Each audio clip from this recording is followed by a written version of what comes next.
जय हिंद समाजवादी साथियों। समाजवादी पार्टी की नई सूची जारी। फूलपुर से पल्लवी पटेल को टिकट। जी हाँ, आज हम बात करेंगे समाजवादी पार्टी को लेकर और समाजवादी पार्टी के मुखिया अखिलेश यादव जी को लेकर। जिस तरह से अखिलेश यादव जी लोकसभा चुनाव में बहुत मजबूत तरीके के साथ लगे हुए हैं, लगातार हर एक परिस्थिति में, हर एक स्थिति में अखिलेश यादव जी जिताऊ प्रत्याशियों को लोकसभा चुनाव का प्रत्याशी घोषित कर रहे हैं और एक एक सीट पर अपनी पैनी निगाह बनाए हुए हैं सपा मुखिया अखिलेश यादव जी। वहीं पर अखिलेश यादव जी श्रद्धेय स्वर्गीय नेताजी मुलायम सिंह यादव जी के विचारों पर और डॉक्टर राम मनोहर लोहिया जी के विचारों पर चल रहे हैं, लगातार जनसंपर्क कर रहे हैं। लोकसभा चुनाव 2024 में 80 हराओ भाजपा भगाओ जैसे नारों के साथ चुनावी बिगुल भी फूंक रहे हैं सपा मुखिया अखिलेश यादव जी। जहां पर अखिलेश यादव जी एक तरफ से भारतीय जनता पार्टी को घेर रहे हैं, वहीं पर दूसरी तरफ से सपा मुखिया अखिलेश यादव जी हर एक सीट पर समाजवादी पार्टी की तरफ से जिताऊ प्रत्याशियों का ऐलान भी कर रहे हैं और लगातार पीडीए की रणनीति पर काम कर रहे हैं और लगातार जाति समीकरण का ध्यान रखते हुए अखिलेश यादव जी लोकसभा चुनाव में प्रत्याशियों का चयन भी कर रहे हैं। अब तक अखिलेश यादव जी के द्वारा जो 53 लोकसभा सीटें हैं वहाँ पर समाजवादी पार्टी के प्रत्याशी घोषित कर दिए गए हैं और ये 53 ही भी लोकसभा प्रत्याशी जाति समीकरण का विशेषकर ध्यान रखते हुए अखिलेश यादव जी ने जिताऊ प्रत्याशियों को चुनावी मैदान में उतारा है। तो आज हम बात करेंगे फूलपुर की लोकसभा सीट को। फूलपुर की लोकसभा सीट जहाँ से समाजवादी पार्टी की तरफ से सबसे प्रबल जो दावेदारी थी वो समाजवादी पार्टी की जो महिला विधायक हैं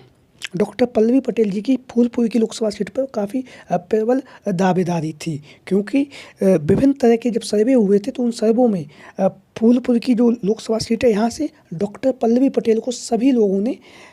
पसंद भी किया था, ज़्यादातर लोगों ने। और यहाँ पर ज़्यादातर लोगों के द्वारा पल्लवी पटेल को ही पसंद किया गया था फूलपुर की लोकसभा सीट पर। और यहाँ पर जो फूलपुर की लोकसभा सीट है, यहाँ पर 5 विधानसभा सीटें हैं। इन 5 विधानसभा सीटों में भी पल्लवी पटेल को इंडिया गठबंधन के तहत सपा कांग्रेस के संयुक्त प्रत्याशी के रूप में जनता ने पसंद भी किया है डॉक्टर पल्लवी पटेल को। डॉक्टर पल्लवी पटेल तेज तर्रार महिला नेता हैं जिन्होंने 2022 के विधानसभा चुनाव में उत्तर प्रदेश के उप मुख्यमंत्री केशव प्रसाद मौर्य को चुनावी मैदान में हराया था। तो उसके साथ ही साथ ये समाजवादी पार्टी के साथ जुड़ी थी, लेकिन अखिलेश यादव जी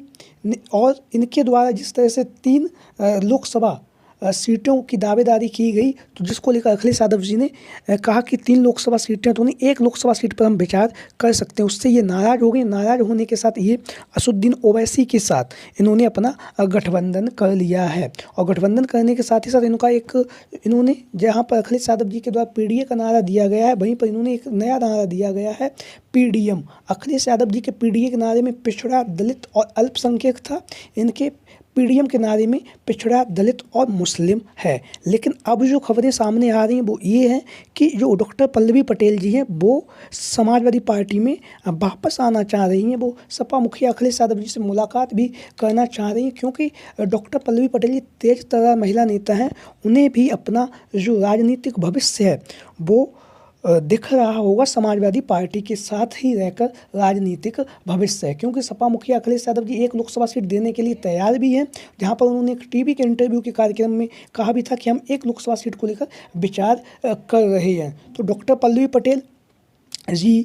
का जो अभी तक की जो खबरें आ रही हैं वो ये हैं कि डॉक्टर पल्लवी पटेल तेज तर्रार महिला नेता हैं, क्योंकि उन्हें भी पता है असुद्दीन ओवैसी चुनाव के बाद उत्तर प्रदेश में नहीं दिखाई देंगे।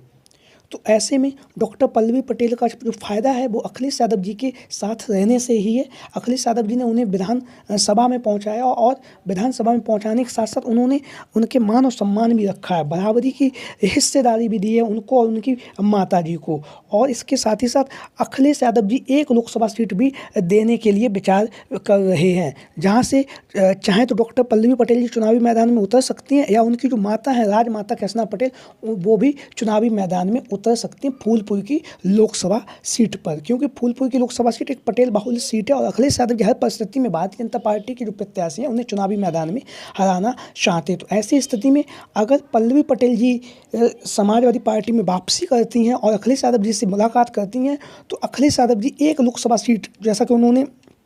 पहले भी कहा था कि हम 1 लोकसभा सीट को लेकर विचार कर रहे हैं, तो यहाँ पर जो डॉक्टर पल्लवी पटेल जी हैं उन्हें या उनकी माता जी को अखिलेश यादव जी जो फूलपुर की लोकसभा सीट है वहाँ से चुनावी मैदान में उतार सकते हैं, अगर डॉक्टर पल्लवी पटेल जी समाजवादी पार्टी में वापसी करती हैं, तो जिस तरह की अभी खबरें चल रही हैं उस हिसाब से, और अगर डॉक्टर पल्लवी पटेल जी समाजवादी पार्टी में अगर वापस नहीं कर रही हैं और असदुद्दीन ओवैसी के साथ लोकसभा का चुनाव लड़ रही हैं, तो ऐसी स्थिति में सपा मुखिया अखिलेश यादव जी फूलपुर की लोकसभा सीट से समाजवादी पार्टी के जो अन्य दावेदार हैं उन्हें चुनावी मैदान में उतार सकते हैं। तो आप लोगों की क्या राय है, कमेंट बॉक्स में बताइए। डॉक्टर पल्लवी पटेल को समाजवादी पार्टी में शामिल होना चाहिए या फिर नहीं होना चाहिए? सभी साथी अपनी राय कमेंट बॉक्स में ज़रूर दें। अब हम बात करेंगे कुछ जो अन्य लोकसभा सीटें हैं वो भी लगातार चर्चाओं का केंद्र बिंदु बनी हुई हैं और लगातार अखिलेश यादव महिलाओं के हक और सम्मान की बात कर रहे हैं, महिलाओं को लोकसभा चुनाव में उनकी भागीदारी भी दे रहे हैं, जहाँ पर अखिलेश यादव जी के द्वारा अब तक 55 लोकसभा प्रत्याशियों में लगभग 6 से 7 महिला उम्मीदवारों को चुनावी मैदान में उतारा गया है। तो वहीं पर अब हम बात करेंगे डुमरियागंज की लोकसभा सीट से। डुमरियागंज की लोकसभा सीट से जहां से विभा शुक्ला समाजवादी पार्टी की महिला नेत्री हैं, प्रदेश सचिव भी हैं, और प्रदेश सचिव होने के साथ ही साथ समाजवादी पार्टी ने पूर्व प्रत्याशी भी रह चुके हैं विधानसभा की बांसी जो विधानसभा सीट है, वहाँ से जो विभा शुक्ला जी हैं वो उन्हें अखिलेश यादव जी ने विधायकी का चुनाव भी लड़वाया था। जो अब विभा शुक्ला जी 2024 के लोकसभा चुनाव के लिए लगातार मजबूती के साथ जनसंपर्क कर रही हैं, लोगों के बीच में जा रही हैं, लगातार जनता से जुड़ रही हैं और समाजवादी पार्टी की नीतियों को लेकर, श्रद्धेय नेताजी के विचारों को लेकर लगातार जनता को जोड़ रही हैं और डुमरियागंज की जो लोकसभा सीट है वहाँ से अपनी मजबूती के साथ और प्रबल दावेदारी पेश कर रही हैं विभा शुक्ला जी। वहीं पर जो एक सर्वे हुआ था उस सर्वे में विभा शुक्ला को डुमरियागंज की जो लोकसभा सीट है वहाँ पर सपा प्रत्याशी के रूप में सबसे ज़्यादा पसंद भी किया गया था। वहीं पर डुमरियागंज की जो 5 लोकसभा सीटें हैं उन 5 लोकसभा सीटों में 3 लोकसभा सीटों में जो विभा शुक्ला जी हैं उन्हें जनता ने समाजवादी पार्टी के प्रत्याशी के रूप में पसंद भी किया है। वहीं पर हम बात करेंगे मछली शहर लोकसभा सीट से। मछली शहर की जो लोकसभा सीट है यहाँ से समाजवादी पार्टी की जो महिला विधायक हैं डॉक्टर रागिनी सोनकर जी, तेज तर्रार, पढ़ी लिखी और बेबाकी से जनता की आवाज़ उठाने वाली महिला विधायक डॉक्टर रागिनी सोनकर जी को मछली शहर की जो लोकसभा सीट है वहाँ से इनका नाम काफ़ी मजबूती के साथ और अहम दावेदारी भी मानी जा रही है। लगातार ये लोगों से मिल रही हैं, जनता के बीच में पहुँच रही हैं, लगातार जनसंपर्क के माध्यम से जनता के बीच में पहुँचकर समाजवादी पार्टी को मजबूती के साथ लोकसभा चुनाव में मजबूत स्थिति में ले जाने का भी कार्य कर रही हैं। मछली शहर लोकसभा सीट जहाँ से पिछले चुनाव में 2019 का जो चुनाव हुआ था उसमें भारतीय जनता पार्टी मात्र 181 वोटों से यहाँ से चुनावी मैदान में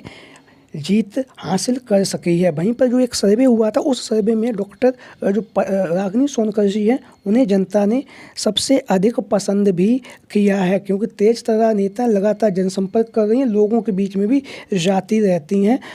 डॉक्टर रागिनी सोनकर जी। वहीं हम बात करेंगे जौनपुर की लोकसभा सीट से। जौनपुर की लोकसभा सीट से जो पूर्व में सांसद बाहुबली धनंजय सिंह उन्होंने इस बार चुनावी मैदान में उतरने का फैसला किया था। लगातार जनसंपर्क कर रहे थे, लोगों के बीच में जा रहे थे, लेकिन फिर एक जो केस था उस केस में इन्हें अभी वर्तमान समय में ये जेल में ऐसी स्थिति में जो जौनपुर की लोकसभा सीट है यहाँ से इनकी जो पत्नी है जो जिला पंचायत अध्यक्ष हैं जौनपुर की श्री कला सिंह धनंजय जी, तो इनके नाम को लेकर प्रबल संभावनाएं चल रही, क्योंकि अखिलेश यादव जी हर विषम परिस्थिति में चुनाव में जिताऊ प्रत्याशियों को उतारना चाह रहे हैं। तो यहाँ से श्री कला सिंह धनंजय सिंह को की जो पत्नी हैं उन्हें अखिलेश यादव जी चुनावी मैदान में उतार सकते हैं, क्योंकि जेल में जाने से पहले धनंजय सिंह ने अखिलेश यादव जी से और शिवपाल सिंह यादव जी से अब मुलाकात भी की थी। तो इसको ध्यान में रखते हुए ये बातें चल रही कि जो जौनपुर की लोकसभा सीट है यहाँ से श्री कला सिंह धनंजय सिंह को सपा मुखिया अखिलेश यादव जी चुनावी मैदान में उतार सकते हैं। वहीं पर हम बात करेंगे कैसरगंज लोकसभा सीट से। कैसरगंज की जो लोकसभा सीट है यहाँ से वर्तमान समय में भारतीय जनता पार्टी के जो सांसद ब्रजभूषण शरण सिंह जी, ब्रजभूषण शरण सिंह वर्तमान समय में भारतीय जनता पार्टी के सांसद हैं। सांसद होने के साथ ही साथ इन्होंने अपना राजनीतिक जो सफर था वो 2009 में समाजवादी पार्टी के सिंबल पर ये पहली बार सांसद बने थे 2009 के लोकसभा चुनाव में। तो उसके बाद अभी ये भारतीय जनता पार्टी के सांसद हैं और भारतीय जनता पार्टी ने इनका जो टिकट है वो होल्ड पर रखा है, क्योंकि इनके पर जिस तरह से महिला पहलवानों ने जो आरोप लगाए हैं उसको लेकर भारतीय जनता पार्टी जो खबरें सामने आ रही हैं वो कि इनका टिकट काट सकती है। अगर ब्रजभूषण शरण सिंह का